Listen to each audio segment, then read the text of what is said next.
রাজধানীর মিরপুরে সড়ক অবরোধ করে বিক্ষোভ করছে ব্যাটারি চালিত রিকশা চালকরা। সেখানে আছেন আমাদের সহকর্মী আখলাকুজ সাফা। সরাসরি যাচ্ছি তার কাছে।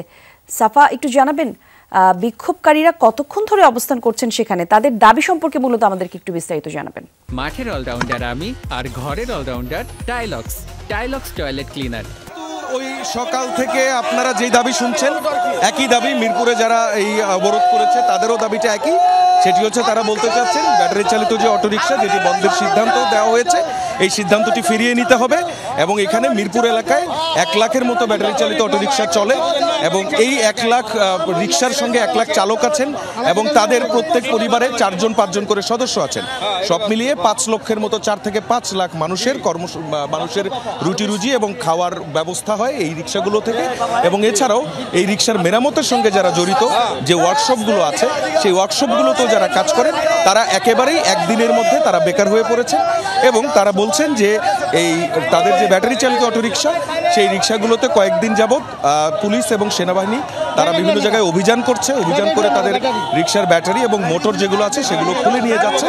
এগুলো বন্ধ করার দাবি তারা জানিয়েছেন এবং এই দাবি পূরণ না হওয়া পর্যন্ত তারা কোনোভাবেই রাজপথ ছাড়বেন না এমনটা বলেছেন।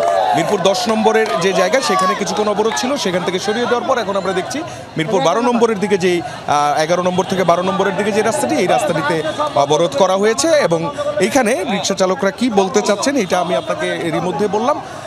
সব কিছু মিলিয়ে এই বিষয়টিকে বিবেচনা করার জন্য তাদের অনুরোধ এবং তারা একই সঙ্গে তাদের ক্ষোভ প্রকাশ করছেন। বলি ধন্যবাদ আপনাকে সাফা। আমাদের আরেক সহকর্মী সকাল থেকেই মহাখালীতে অবস্থান করছেন আরিফুর রহমান সবুজ। আইনশৃঙ্খলা বাহিনীর সাথে ধাওয়া পাল্টা ধাওয়ার পর রাজধানীর মহাখালীতে আবারও সড়ক এবং রেলপথ অবরোধ করেছেন ব্যাটারি চালিত রিকশা চালকরা। তার বিষয়ে বিস্তারিত জানাবেন তিনি আমাদের। সবুজ, একটু জানাবেন, যেমনটি বলছিলাম রিকশা চালকরা তো আবারও অবরোধ করেছে, আইনশৃঙ্খলা বাহিনী কোনো পদক্ষেপ নিয়েছে কিনা?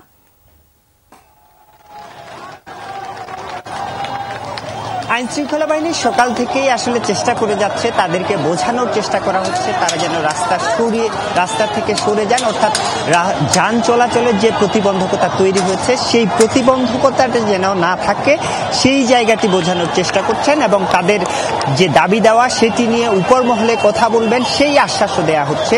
কিন্তু তারা যেটি বলছেন যে মৌখিক আশ্বাসে তারা মানতে রাজি নন এবং একটি আদালতের মাধ্যমে যে নিষেধাজ্ঞা দেয়া হয়েছে সেটি আদালতের মাধ্যমেই আবার প্রত্যাহার করতে হবে, তারপরে তারা এই যে অবরোধ বা তাদের যে আন্দোলন সেই আন্দোলন থেকে তারা সরে আসবেন। এবং এর মধ্যেই বলা যায় যে 4 ঘন্টারও বেশি সময় অতিবাহিত হয়েছে।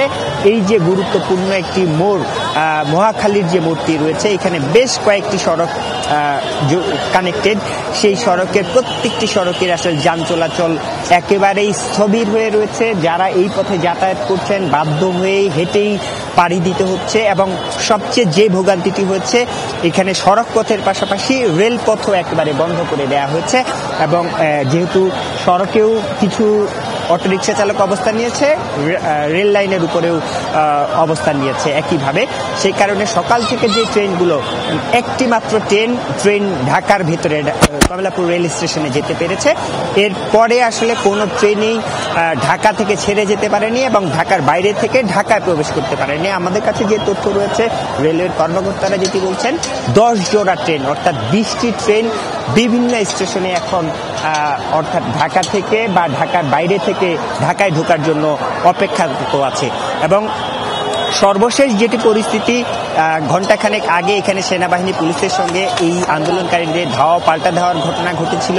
প্রায় আধা ঘন্টা ধরে এই ধাওয়া পাল্টা ধাওয়া চলতে থাকে, উত্তেজনাকর পরিস্থিতি তৈরি হয় এবং এরপরে সেনাবাহিনী এসে আবারও এখানে অটোরিকশা চালক যারা রয়েছেন তাদেরকে বোঝানোর চেষ্টা করছেন এবং এখানকার যে অবরোধটি সেই অবরোধটি তুলে নেওয়ার চেষ্টা করছেন। আপনারা নিশ্চয়ই ছবিও দেখতে পাচ্ছেন যে এই যে যানবাহনগুলো রয়েছে সেই যানবাহনগুলোকে এই জায়গা থেকে যেন ছাড়িয়ে এই যানজটটি মুক্ত করা যায়, মানুষজনের যে ভোগান্তি সেটি যেন কমানো যায় সেই আসলে চেষ্টাটি করা হচ্ছে সেনাবাহিনীর পক্ষ থেকে।